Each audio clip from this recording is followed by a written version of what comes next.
Greg Pruitt here with Idaho Dispatch, and I am joined by Mr. Don Blankenship of the Constitution Party. And welcome, sir, and thank you for taking time to speak to Idahoans today. Well, thank you. I appreciate that.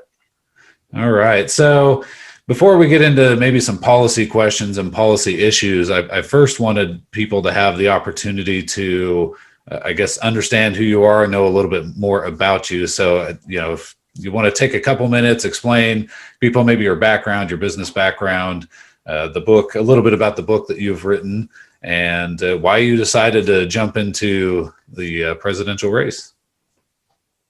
All right. Well, I was born in East Kentucky and spent most of my young years in southern West Virginia, not far from where I was born.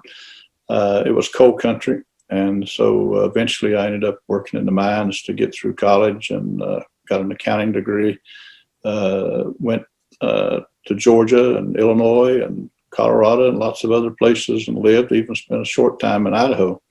And after about 10 years in the food business, returned back to West Virginia to be a CPA accountant for a coal company. Eventually became the president. In fact, about 8 years later, I became the president of that company and ran it for over 20 years as president and chairman.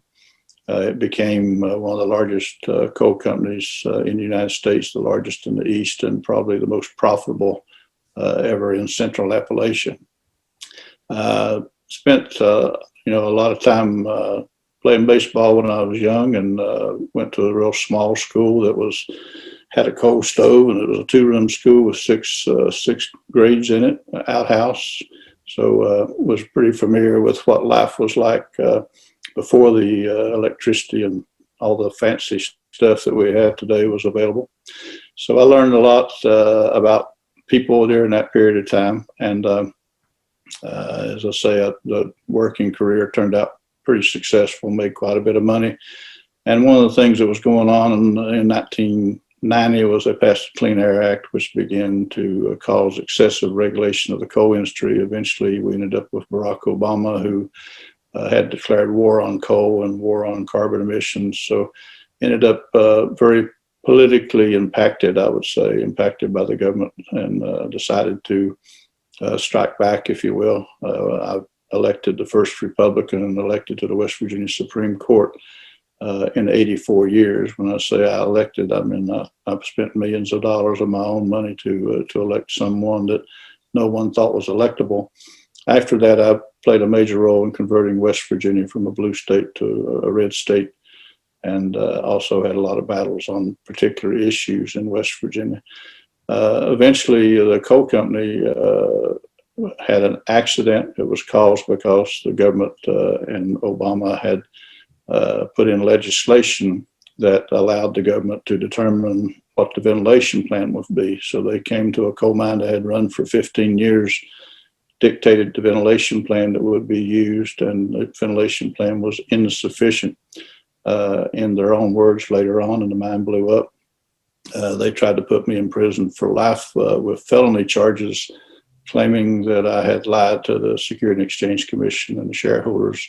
I was found not guilty on all those felony charges, but they found me guilty of a misdemeanor that no one had ever heard of before, which was the coal miners telling one another that the inspectors had arrived at the mine, which is not actually against the law, but they instructed the jury that it was, and that it was a misdemeanor. And I ended up spending a year in prison with 2,400 felons in California.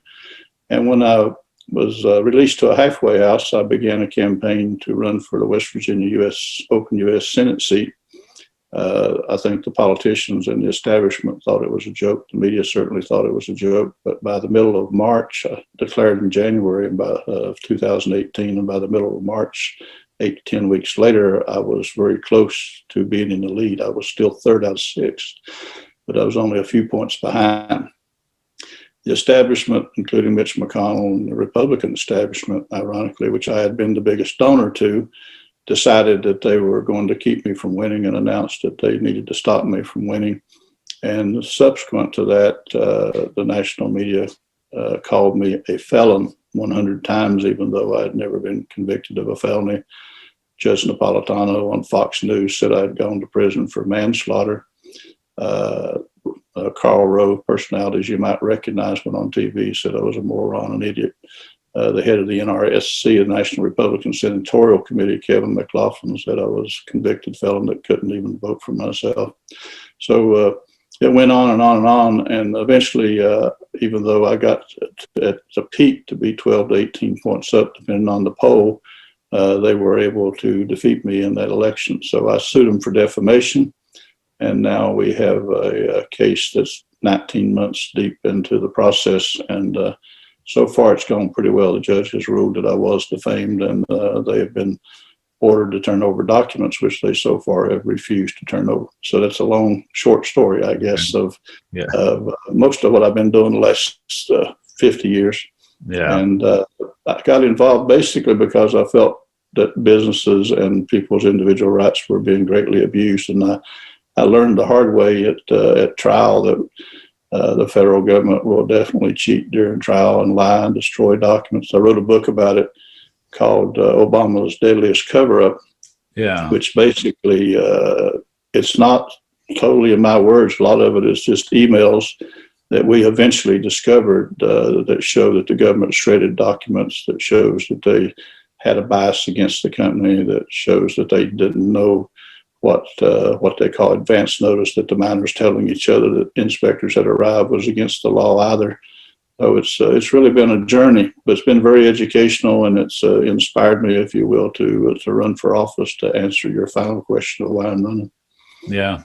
Well, and that's so one of the things I've done in interviews with other candidates was ask them about, a past controversy. And that was actually what I was going to ask you about, to clarify for people, because I know as soon as I interview you, people are going to go Google you and have that exact question. So I appreciate you taking my thunder from me. So I'm sorry about that. It's a real, it's amazing what's the trouble they've gone to sustain a misdemeanor. Even last week, the government finally agreed that I could appeal the conviction, which before they'd been trying to stop me from doing. And now they can't find a prosecutor to argue the government's case. I don't think anybody wants to touch it, but keep in mind, I've been fighting a misdemeanor now for several years. Yeah. Yeah. Okay. So you're on the ballot here in Idaho, and this is a state that is predicted to go to Donald Trump by the political pundits.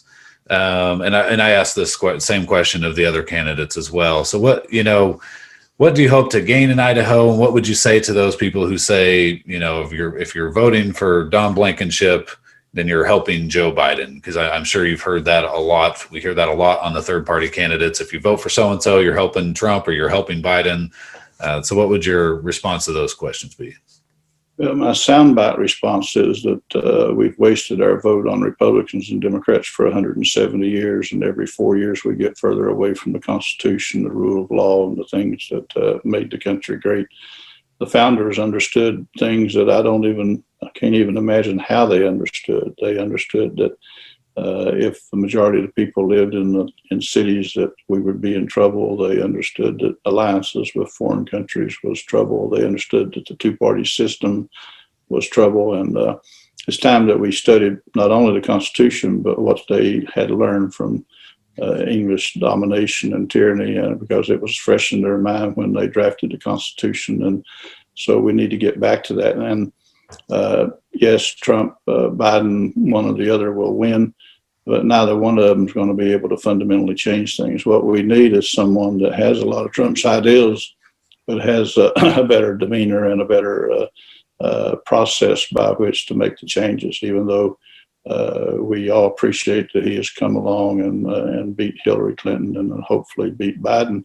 If you really want to save the country and get back to the great country that we once were, we got to get back to the Constitution, and we're delivering that message.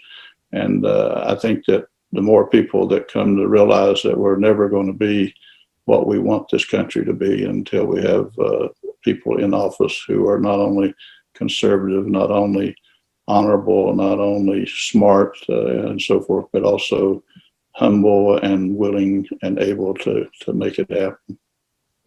Okay.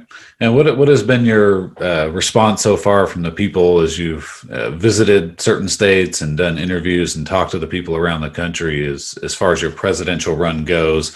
What has been the reaction so far that you've had?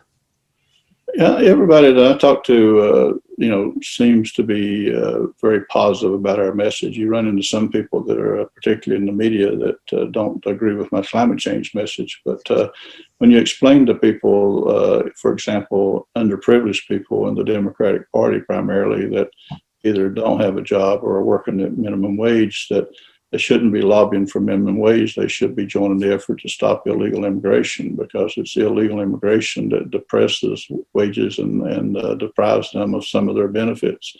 So the Democratic Party platform is not to, if you will, to the benefit of the poor people, whether they're white, black, or Hispanic. In fact, it's just the opposite.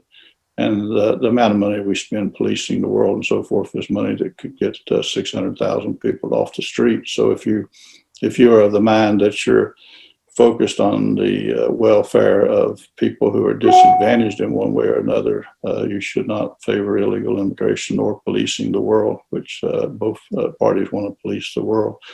And it's true of multiple other issues that people just haven't had it explained to them just exactly what these platforms mean. And again, the Constitution Party's platform is basically the Constitution, and it's the only platform that's ever been proven can create a great country. Okay. So let's talk about a couple policy issues that are important to the folks here in Idaho. Some of these same questions we've asked some of the other candidates that we've interviewed, and then we'll talk a little bit about some of the issues that you have that are important to you and that you feel the country needs to focus on. So here in Idaho specifically, guns are one of the top issues here in Idaho. The Second Amendment. Where does Don Blankenship stand on, for instance, banning AR-15s, magazine capacities, or any type of gun control in general?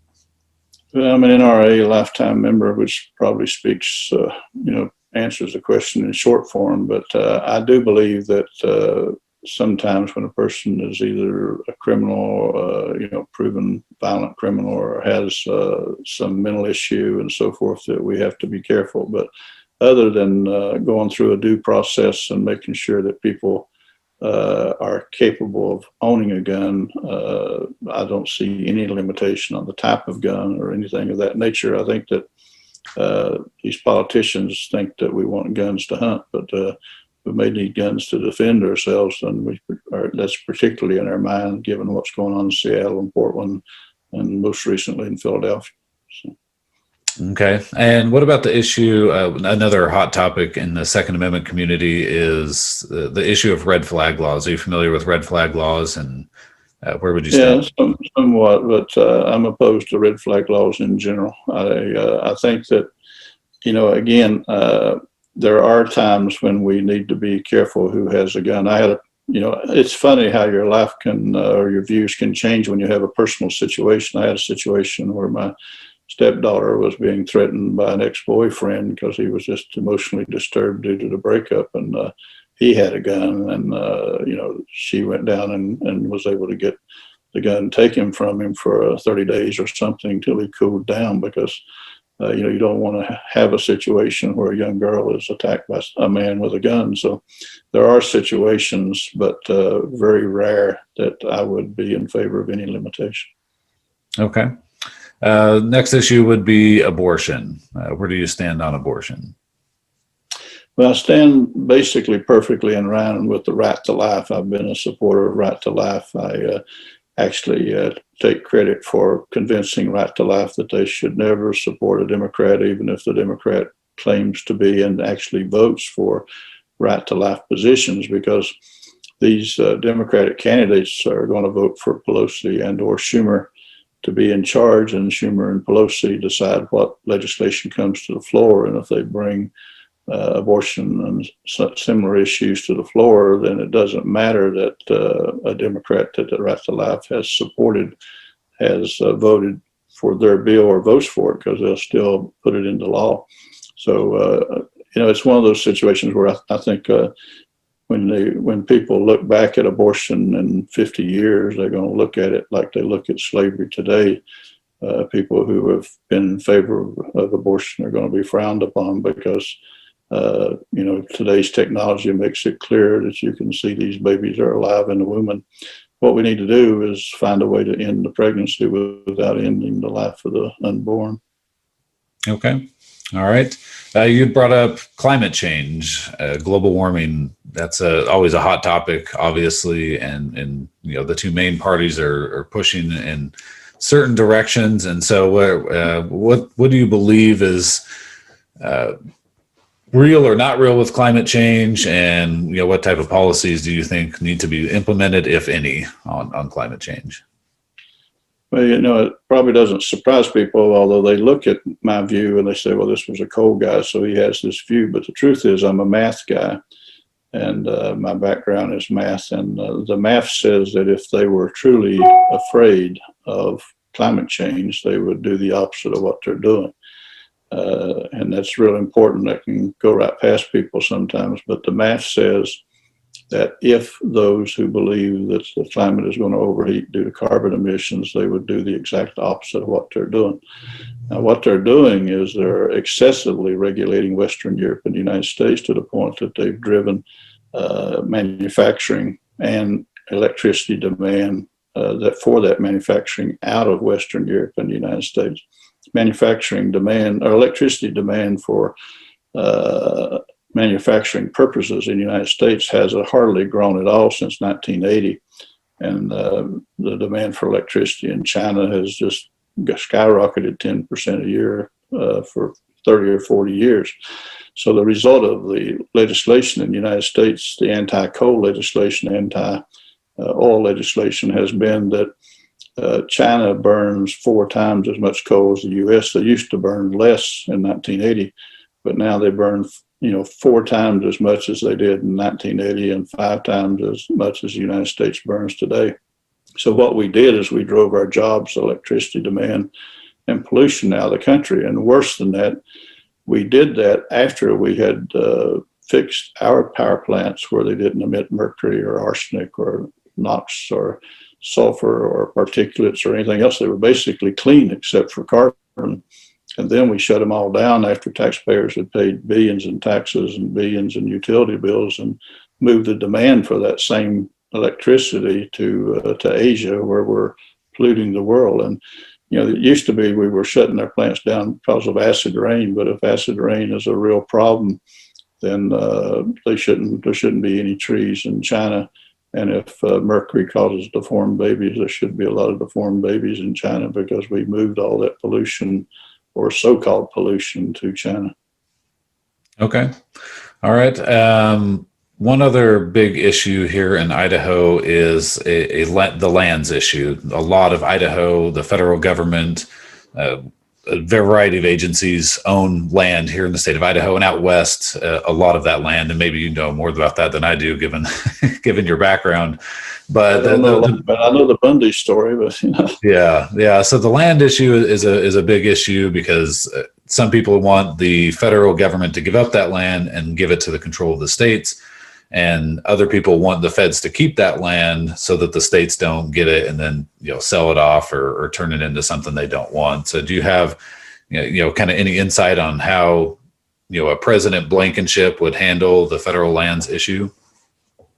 Well, first of all, it's not an issue I spend a lot of time educating myself about. But, generally speaking, anything we can keep the federal government from doing will be done better somewhere else most of the time. I do think that the national parks and so forth need to be protected. Some of that stuff is, it's hard to put a value on it because it's so valuable to our history and so forth. So I would say that I would probably come down, if I educated myself, on the fact that the feds should maintain control of some national parks and national monuments and so forth. But a lot of this land needs to be put back to the states or even to private citizens so that it can be used and benefited from and help either the state or individuals do better in life. Okay. So one last policy question from my end, and then I wanted to ask you a few questions about what you're focusing on. But healthcare is a major problem. I think everybody in the country is frustrated by the cost of healthcare, and yet obviously there are different solutions coming from the Republicans and the Democrats and other parties. What do you believe is going to be the best solution going forward to make sure that healthcare costs come down? Well, again, most of what I look at is principles, and the principle and the truth that impacts the value or the cost of anything is supply and demand. I've learned in the last 8 years, putting some kids through medical school, how hard it is to get into medical school, how hard it is to become a full-fledged doctor. So that's one problem. We make it nearly impossible to become a doctor, and so many times you have too few doctors and too many sick people, as we've had during this COVID-19. But the same is true of drugs. It's true of procedures. It's true of hospitals. We need to make sure that we have an ample supply and that the drug companies aren't getting rich by gouging people. One example of supply is the patent period when a drug company creates a new drug, how many years they can sell it as a brand name as opposed to a generic. And the fact that insurance companies can't operate across some state lines is ridiculous. So there are many things that could be done to increase the supply of medicines and increase the supply of healthcare and so forth. And that's how you get the price down. You don't want to get it down artificially because you don't want to stymie the development of new drugs and new technologies. You want there to be competition, but not excessive regulation. Okay, awesome. So you have something called the third way, and this is kind of going back a little bit to the beginning of our conversation and third parties. And so can you explain for people a little bit what the third way is and how you came about that? Well, there's, a lot of times we're talking about symptoms rather than the real problem. And so we've looked at what are the real problems in this country. One of them is a lack of ethical behavior in the government, corruption, legalized corruption in many cases, where they're passing laws that allow them to do things that they should not do, or just making law in the courts, if you will, rather than complying with the Constitution. So we got to get back to that. In terms of the exactness it goes to the media. The media, as we said earlier, is just impossible. They've been given a license to lie about people and to defame people under the court case 1964 called New York Times versus Sullivan. It allows them to defame public figures almost with immunity. And that's what my case is about, trying to break down that barrier.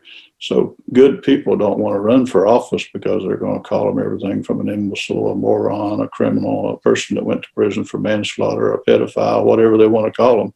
And so that keeps people who would really like to help the country be better to be punished instead. And so a lot of good people don't run.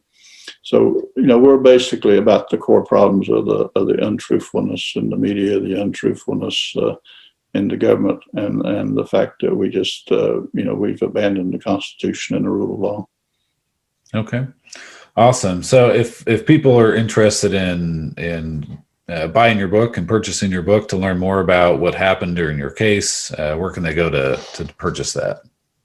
You can go to Amazon and it'll be on there. You can also get it in an audio version. It is, again, titled, as you're saying, Obama's Deadliest Cover-Up. They all have blood on their hands.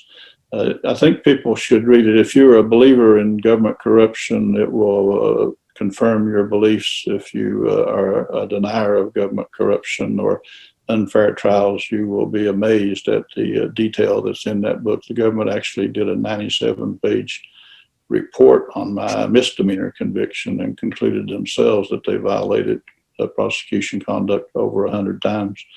And they even sent each other emails that they had shredding parties and destroyed evidence and so forth. So they make a mockery of it. I was actually prosecuted by the son of a federal judge, which tells you how corrupt the system is. Okay. All right. So if you had one last message for Idahoans, and I guess your pitch for Idahoans to vote for you, what would your final message be before we're just days away from the election here? Well, it would be, I don't think that many people in Idaho are happy with the government they've got. And you're not going to get happy by just changing the president between, choosing between Trump and Biden. Eventually, we got to get to where someone goes up there and actually gets a handle on these senators and House of Representative members and the entire establishment. We want to remember that Trump said he was going to drain the swamp, do away with the Department of Energy, build a wall, pass an infrastructure package, and do all sorts of things. He did a few things, but he didn't do nearly as good as he should and could have done had he not surrounded himself by swampers. Most of his cabinet doesn't even believe what he's trying to do. So we need to eventually send a third-party candidate up there that will staff the White House and the cabinet with people that believe in what most Americans and most Idahoans believe. Okay, awesome. So if people want to donate to you or learn more about you, what is your campaign website? You can go to donblankenship.com or Blankenship 2020 and learn all about me. They can see videos that I've done, documentaries, and learn as much as they have the time to learn. And I appreciate very much if they would do that. Awesome. All right, Mr. Blankenship, we appreciate your time, and we'll get this interview up for you guys, and you can check it out and spread it around for us. Well, thank you very much. I appreciate you.